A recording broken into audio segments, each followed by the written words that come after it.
A look at Alex Noren's swing, who won the Scottish Open last week. Alex is a Swedish player from Stockholm, and he's got an awful lot of potential. He's first thing about him, he's got massive clubhead speed. I mean, I think he has a 100 mile an hour with a 6 iron, which would be probably a scratch golfer's driver clubhead speed. So he just hits it absolutely miles. Probably hits a 7 iron about 190, 195 yards carry. So that's one thing he really has going from him and could take him to the very top of the game. I just thought I'd run through his swing very quickly and what a couple of things you could learn. Firstly, his posture is excellent there with a 6 iron. He's got a very flat back.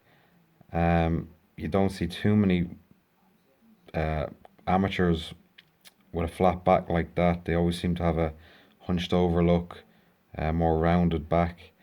So if you could kind of copy that angle there of Alex Noren, you'd be in a much better position. The other couple of things you could learn if you're a slicer of the ball, notice the way his arms are kind of fairly parallel with each other. You see some slicers, the right arm sticks out above the left of the dress when you look at them from this angle. He's got everything parallel, his shoulders, his feet, his hips, and everything like that. And he's just got the right amount of knee flex. So it's an excellent setup, really. Looking at his more of his face-on position, if you slice the ball, you could learn from his grip. He's got a slightly strong left-hand grip. So if you slice the ball off to the right, you might be worth trying a stronger grip like Alex Noren has here and see if that helps straighten out your ball flight a little bit. A very orthodox setup position here. His feet are shoulder width apart. His hands might be a touch too far forward from what I'd like to see, but it's no big deal at all. Just that position he set up in there might lead to a slightly steeper angle of attack into the ball and maybe a slightly shut club face. But from listening to him talk, I know that he likes a slightly shut face that he can hold off through impact. He feels he has more control that way. So these are all personal preferences, and everyone has them. So good luck to him. Just run through his swing here. If you look at his backswing position here, if you slice the ball, note the position of that club face he has it there. It's almost parallel to a spine angle.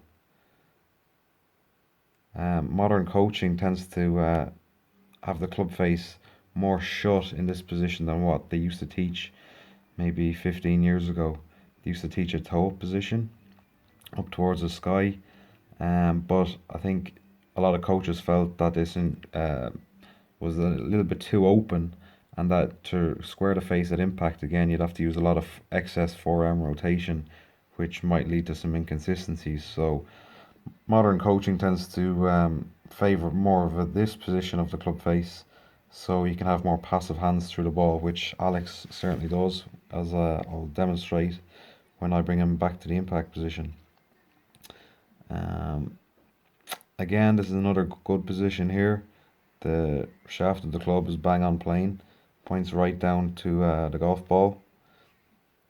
A lot of slicers tend to have it flat over in this position here and then come over the top as they swing down. Not everyone, but that's a trend you tend to see. So again, this is another excellent checkpoint in the swing and one that you could copy. Bring him up to the top of the swing.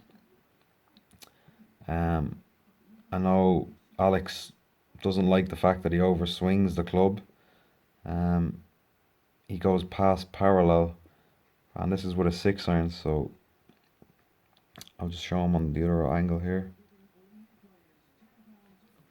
That's gone past parallel with a 6 iron. That's kind of a position you tend to see more of a driver in.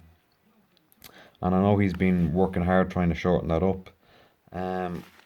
For good players out there, one of the things I think you could learn from this is that I think the reason he overswings it is because he doesn't quite have his arms and body in sync as he completes his backswing. his shoulders tend to his shoulders and chest tend to stop around here, or there's not much movement in them, but the arms continue on. That's what we'd call arm runoff. Um, Basically, the arms and the shoulders should complete the backswing together in sync. When the shoulders stop, the arm should stop as well. And what Alex has done here is that his shoulders have stopped, but his arms have kept going, and that's why he's in that slightly overswing position there. But as I said, I know he's actually been working on that this year, trying to shorten that up. Um, Looking at his downswing, tends to drop it a little bit on the inside in this swing. This swing might be a couple of years old, but I'm sure he still swings it pretty much similar to this today.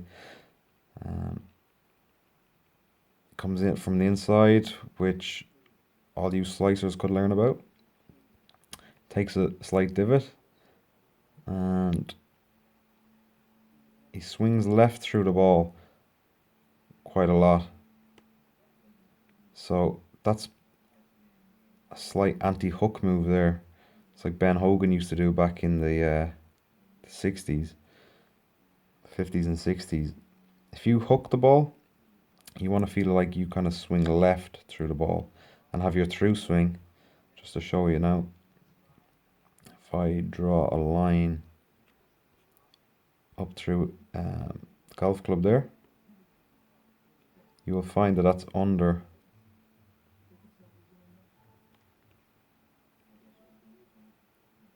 his backswing, or his downswing plane.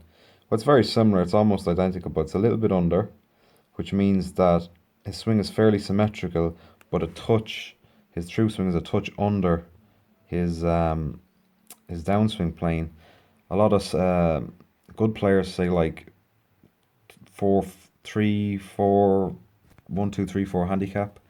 Scratch golfers, they tend to have their through swing well above their downswing plane and tend to hit a block or a cut.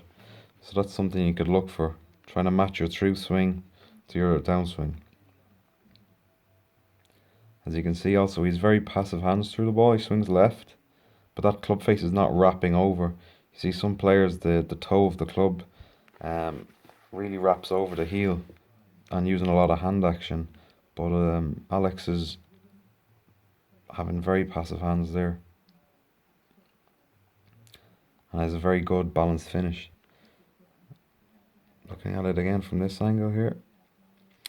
As I said, he's got a lot of power. This guy, he's got 100 mile an hour with a 6-iron. So, I mean, characteristics of big hitters, they tend to have a lot of down cocking of the club there. He's got a lot of angle between the club, the club shaft, and his left arm. He retains that angle into impact and has a touch of shaft lean into the ball.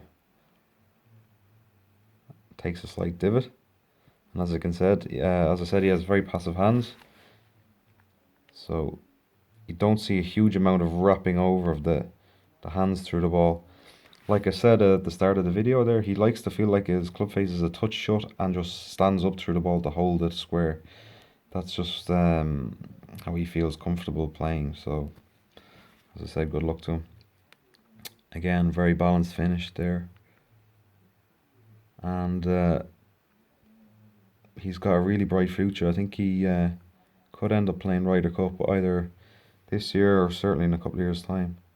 I think he just maybe needs a little bit more self-confidence, and he could definitely be a top 20 in the world player, I think.